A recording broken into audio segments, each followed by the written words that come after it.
Good morning and welcome to your Farm and Home Show. I'm Kristi Shive, and this morning we're visiting with Vanessa Oliver. She's a registered dietitian at the University of Kentucky HR Health and Wellness and a certified intuitive eating counselor. Good morning, Vanessa.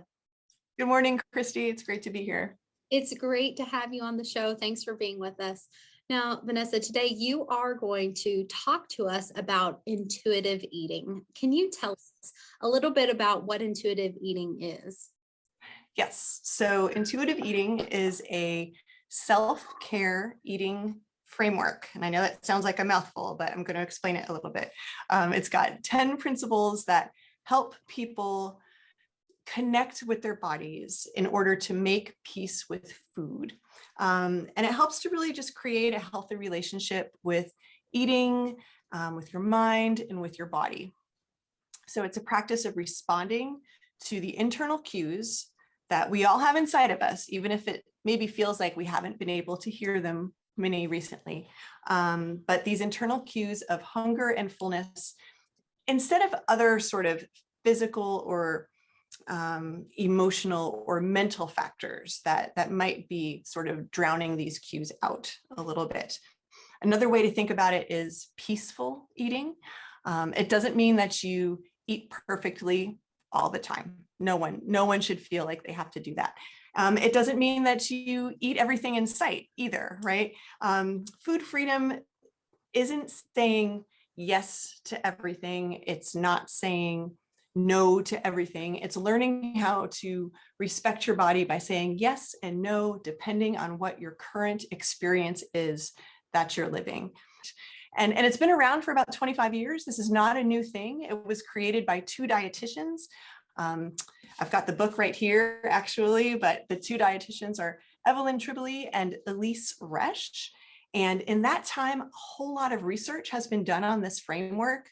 Over 140 studies to date have been done on intuitive eating and its benefits. Some of the benefits, it's been shown that intuitive eaters have higher levels of satisfaction and well-being, more body appreciation and acceptance.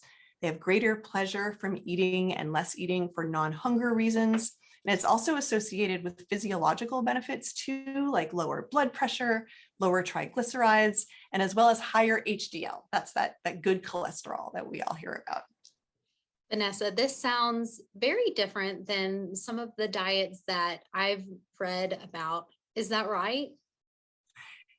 It is, Kristi. So intuitive eating it's not a diet. And I will say that a lot of people who have that history maybe of being on the diet roller coaster, they might initially turn to intuitive eating with the goal of weight loss.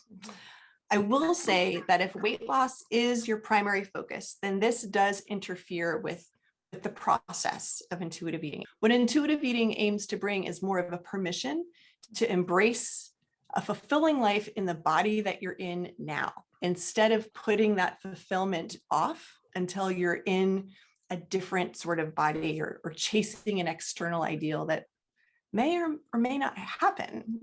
I mean, if intuitive eating though is going to be right for you, if you want to stop thinking about food all the time, if you want to meet your feelings without relying on food, if you want to just sort of ditch the guilt and shame and anxiety, then you might consider reading about intuitive eating and introducing some of the practices into your daily life.